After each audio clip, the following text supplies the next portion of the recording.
నేపథ్యం అట, హౌస్ కూడా అక్కడ చూస్తున్నారట. ఇంకా క్లారిటీ పూర్తి స్థాయిలో ఉభయ గోదావరి జిల్లాలో ఏదైతే ఆయన శపథం చేశారో ఆ శపథం నిలబెట్టుకుంటే అంత స్ట్రెంత్ అక్కడ కనిపించట్లేదు, అందుకని ఎక్కువ ఫోకస్ అక్కడ పెడుతున్నారు, కాకినాడలోనే మకాం వేయడానికి కారణం అని మాట్లాడే పరిస్థితి. ఈయన అక్కడ మకాం పెడితే ఈయన అనుకున్నది అది రీచ్ అవ్వగలరా?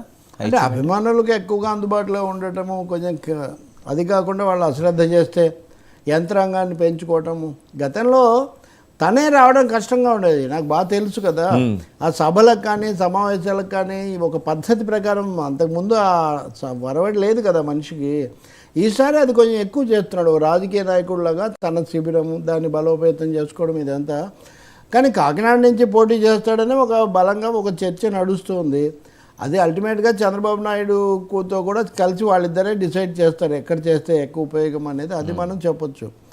ఇంకా రెండోది మీరు చూస్తే వైసీపీ కూడా మార్పులు చేర్పులు అక్కడ చాలా ఎక్కువ చేస్తారు. అక్కడ మంత్రులు కానీ ఎంపీలు కానీ చాలా క్రియాశీలంగా వాళ్ళు చాలా రంగంలోకి దొరబడిపోయి పనిచేస్తున్నారు. మీరు వంగ గీత మాట్లాడారు, చెల్లబోయిన మాట్లాడాడు, ఎంపీ మార్గాని భరత్ మాట్లాడాడు, ఒకరు కాదు మల్టిపుల్ వాయిసెస్ వినిపిస్తున్నాయి. అందుకని అక్కడ వైసీపీ ఫోకస్ ఎక్కువే ఉంది. తెలుగుదేశం పార్టీ కూడా పూర్తిగా వీళ్ళకి వదిలేస్తే ఇట్లా మనం కూడా కొంత వెళ్ళాలని వాళ్ళ దృష్టి కూడా లోకేష్ కూడా వెళ్తున్నట్టు ఏదో నేను చూశాను. కాబట్టి జరుగుతుంది తీవ్ర స్థాయిలో. ఆయన నిర్ణయం అంత తొందరగా తీసుకుంటాడని నేను అనుకోను. అంటే ముద్రగడ గారు ఎప్పుడైతే మాట్లాడుతున్నారో లేదా ముద్రగడ గారు వచ్చేస్తున్నారో అంతే కదా, అప్పటి నుంచి స్పీడ్ పెంచారండి. అంటే మీకు సేమ్ సిగ్నల్ వస్తుంది కదా. ఇప్పుడు అంతకుముందు చంద్రబాబు నాయుడు ఒకటి, జగన్మోహన్ రెడ్డి ఒకటి, ఇప్పుడు ముద్రగడ పద్మనాభం, వంగవీటి రంగ, హరిరామ్ జోగయ్ వీళ్ళంటే వీళ్ళు వేరే సింబల్స్ కదా. కాబట్టి అది ఉంది ఈ శిబిరంలో, ఆ అలజడి ఆ కలత వచ్చింది.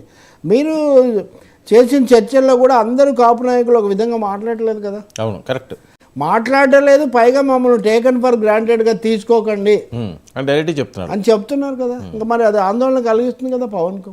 ఆందోళన లేకపోతే కొంచెం జాగ్రత్త పడాలను, పరాహుషాలని వచ్చింది, ఆ అభిప్రాయం వచ్చింది ఇప్పటికే. ఓకే, నిజంగా ఎప్పుడైనా అండి నీళ్ళు గట్టు మీద ఉండి మాట్లాడడం వేరు, నీళ్ళలో దూకడం వేరు.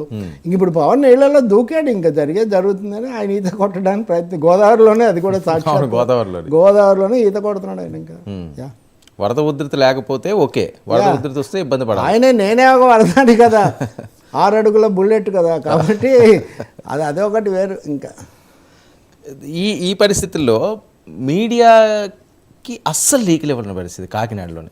ఆయన ఎన్నిసార్లు వెళ్ళినా సరే మీడియాకి అసలు ఏం చేస్తున్నారు, ఎవరితో అంటున్నారని గతంలో ఎప్పుడూ లేదు. అంటే ఈయన విభిన్నంగా ఆలోచిస్తున్నారు అనుకోవచ్చా? నిన్న